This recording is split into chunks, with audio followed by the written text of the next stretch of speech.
नमस्कार दोस्तों, मेरा नाम है दीपक और आज का वीडियो होने वाला है बहुत ही बेहतरीन और बहुत खास वीडियो। क्योंकि मैं कुछ आपके कमेंट्स पढ़ रहा था कि पिछली बार तो ये कट ऑफ गया है, इस बार क्या है, या फिर इतना कट ऑफ तो जाता ही नहीं है, ऐसा कट ऑफ नहीं जाता, वैसा कट ऑफ नहीं जाता। तो दोस्तों आज हम एक काम करते हैं, हम थोड़ा एनालिसिस करते हैं कट ऑफ को लेकर कि हमारा कट ऑफ एक्चुअल में कितना गया और क्या वो कट ऑफ जो है क्या वो उतना रिलायबल है कि हम मान सकते हैं कि उतना ही कट ऑफ इस बार जाएगा, है ना। तो देखिए, मैं आपके सामने कुछ कट ऑफ के आंकड़े लेके आया हूं जो आपको ये बताएंगे कि कट ऑफ बहुत ज्यादा रिलायबल चीज नहीं है, वो बहुत ज्यादा फ्लक्चुएट करता है, वो बहुत ज्यादा वेरी करता है। तो आप ये नहीं कह सकते कि मेरे पिछले एग्जाम में अगर मेरा कट ऑफ 100 गया था तो इस बार भी 100 ही जाएगा, या इस बार कम जाएगा, या इस बार ज्यादा जाएगा। इस चीज की गारंटी यहां पर बैठा कोई व्यक्ति नहीं ले सकता। कम से कम मैं तो आपको कोई प्रॉमिस नहीं कर सकता कि भाई ये ही जाएगा, है ना। ये डिपेंड करता है दो गाइस काफी फैक्टर्स पे कि कई बार पेपर बहुत आसान आते हैं, ठीक है, कई बार पेपर बहुत टफ आते हैं, है ना। कई बार ये रहता है कि ऑनलाइन एग्जाम है या ऑफलाइन एग्जाम है, उसका भी फर्क रहता है, ठीक है। तो बहुत सारी चीजें हैं जो इस फैक्टर को कहीं ना कहीं करती है। और ये भी डिपेंड करता है कि एग्जाम लास्ट कब हुआ था, कितने सालों बाद एग्जाम हो रहा है, ये भी बहुत मैटर करता है। तो आपके सामने देखिए DSSB PRT का जो है वो कट ऑफ में लेकर आया पहले, है ना। और ये देखिए 2018 का कट ऑफ है। ये कहता है कि अगर आप यूआर कैटेगरी के हो, जनरल कैटेगरी के, तो आपका 121 कट ऑफ रहा था, ठीक है। ओबीसी का 116 रहा था, और अगर एससी का देखूं 105, एसटी का देखूं तो 90, और ऐसे पीएच और आपका पीएचओएच जो है वो आपके रहे थे। तो ये तो रहा 2018 का। लेकिन 2022 के अंदर क्या हुआ, दुनिया पलट गई। अगर मैं देखूं ये कट ऑफ मेरे लिए बहुत आसान है, अगर मैं एक पीआरटी स्टूडेंट हूं, मेरे लिए 120 130 नंबर तक लाना इतना बड़ा टफ बात नहीं है। अगर आपने केवीएस में भी देखा होगा, बहुत से लोग के 120 130 आराम से बन गए थे। लेकिन जो 2022 की कट ऑफ आपको देखने को मिली, वो आप एक बार देखिए, वो थोड़ा हैरान करने वाली थी। जैसे ये चीज 2022 के अंदर गई दोस्तों, तो ये लगभग हो गया 160 का। अब जहां मैं 160 नंबर का कट ऑफ देखता हूं, मेरी दैट्स एन आई ओपनर कि 160 में लाऊं कैसे। क्योंकि मैंने ना एक वीडियो बनाया था और मैंने उसमें एक बात आपको कही थी कि जर्नल पेपर में आपको 70 प्लस लाने ही लाने हैं।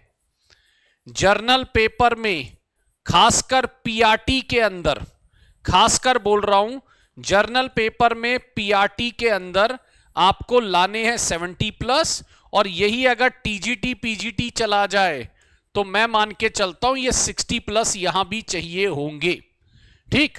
मैं जब ये बात बोलता हूं तो लोग कोई मेरे को ऐसे बोल रहा था हमारा तो टोटल कट ऑफ 90 गया, हमारा टोटल कट ऑफ 100 गया।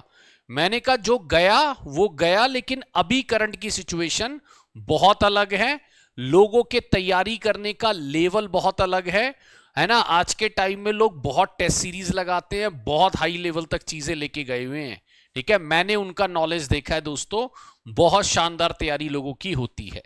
तो आप ये देखिए कितना जमीन आसमान का अंतर है कि 121 से लेकर 160 यानी 40 नंबर का जो है वो डिफरेंस यहां पे नजर आ रहा है। और गाइज मुझे भी पता है ये 40 नंबर का डिफरेंस कवर करने के लिए हमें 1 साल 1.5 साल 2 साल तक भी लग सकते हैं कई बार, राइट। ये ध्यान रखिएगा।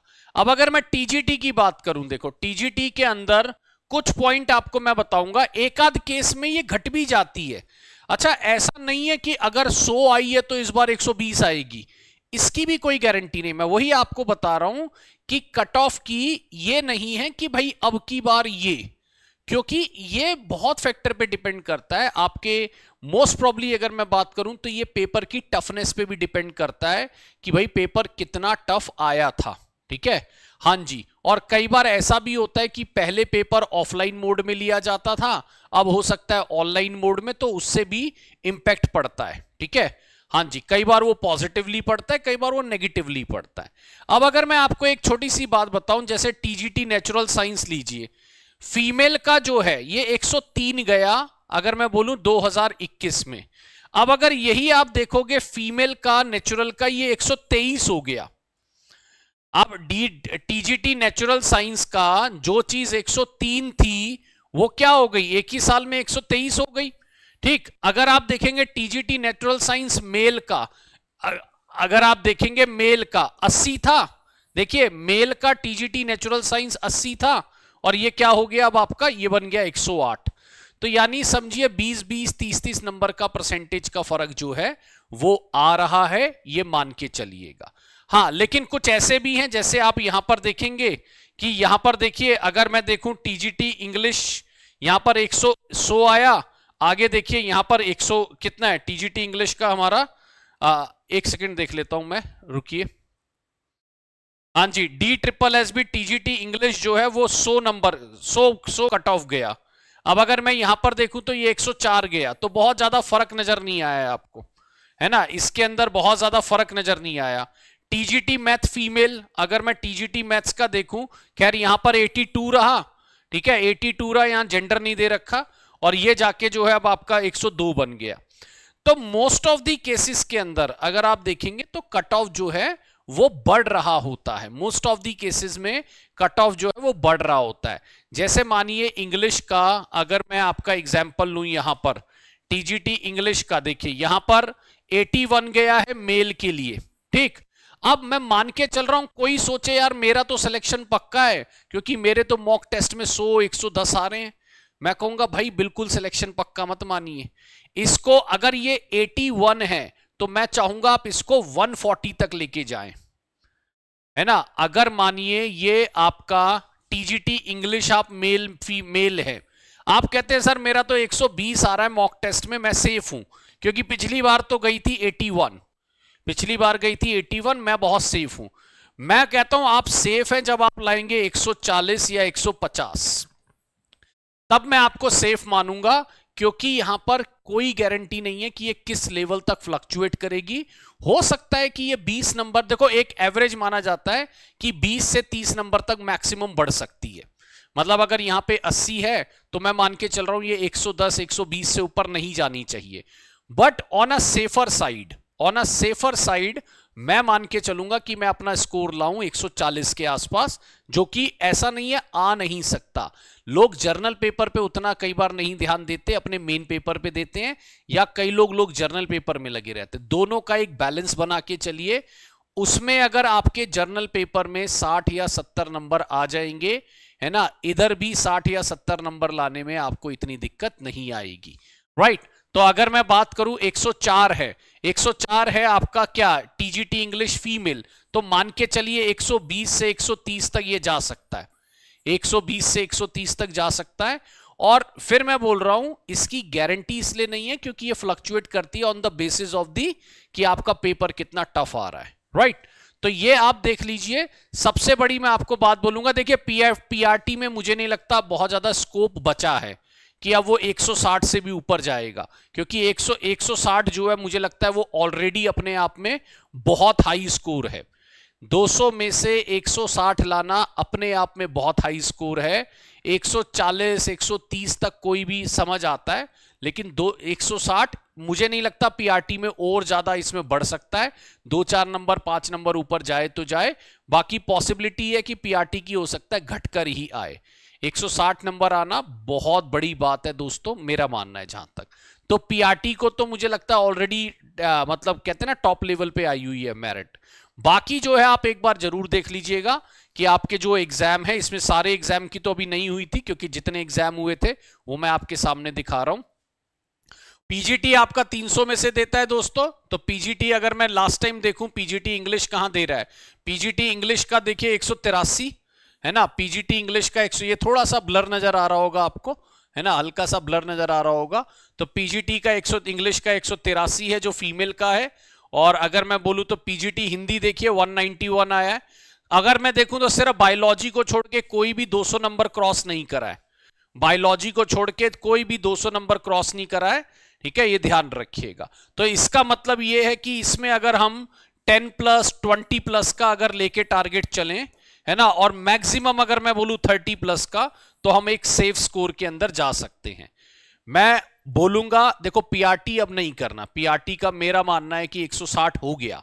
160 का मतलब ये नहीं अब कोई 200 में से 180 लाएगा, 200 में से 180 लाना गाइज मेरे हिसाब से तो इतना आसान नहीं है, चाहे आप किसी भी लेवल की तैयारी कर रहे हो, है ना, ये ध्यान रखिएगा। तो 180 कुछ लोगों के आ सकते हैं, लेकिन एक मेजर लोगों को 180 लाना या एक मैरिट बना पाना 4-5 नंबर ऊपर नीचे मेरे को लगता है पीआरटी में हो सकता है, और टीजीटी पीजीटी के अंदर आप थोड़ा सा स्कोर मान के चलिए, है ना। आने वाले टाइम में हम इस पर और एनालिसिस करेंगे, बट ये मान के चलिएगा कि ये पुरानी कट ऑफ जो है देख लीजिए, बट वो कितनी रिलायबल है कई बार उस पर नहीं कहा जा सकता।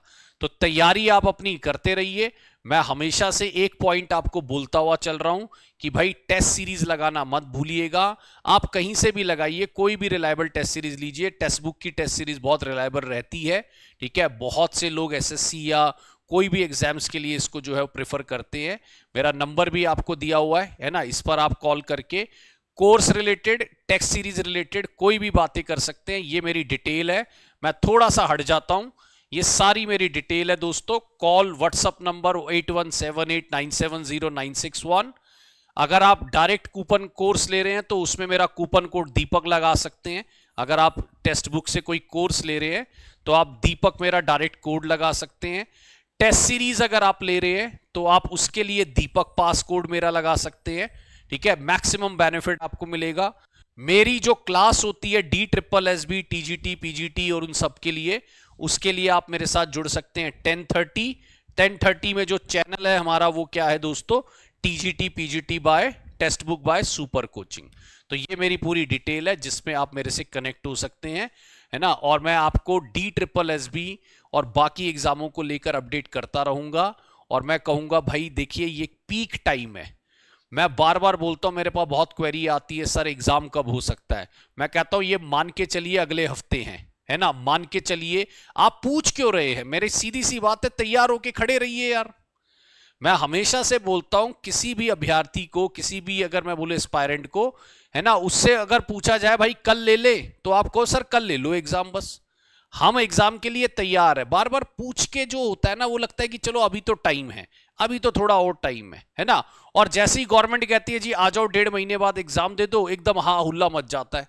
पीआरटी के अंदर मैंने वो देखा, गवर्नमेंट को लोगों ने इतना कहा, देखिए 4 साल से पीआरटी नहीं आया था, है ना। आया, गवर्नमेंट ने कहा 1.5 महीने में एग्जाम दे दो, बच्चों ने कहा हमारे साथ धोखा कर दिया, कोई 1.5 महीने देता है तैयारी के लिए। मैंने कहा यार 1.5 महीने कहां, 4 साल थे आपके पास तैयारी के लिए, आपके पास कभी भी 1.5 महीना नहीं रहा।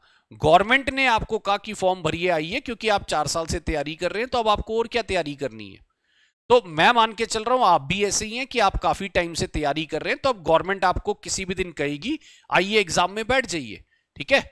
तो बाकी मेरा मानना है कि मैंने वीडियो बनाया था कि सितंबर तक, अक्टूबर तक ये एग्जाम हो सकते हैं टीजीटी पीजीटी के। पीआरटी के एग्जाम अभी फॉर्म आएंगे और सब आएंगे, तो उसमें भी थोड़ा अक्टूबर तक का टाइम लग सकता है, राइट। तो आप मेरे साथ जुड़े रहिए, कनेक्ट रहिए, मैं आपको ऐसी इंफॉर्मेशन शेयर करता रहूंगा। Thank you so much for watching this video. My name is Deepak. Bye bye दोस्तों, थैंक यू सो मच।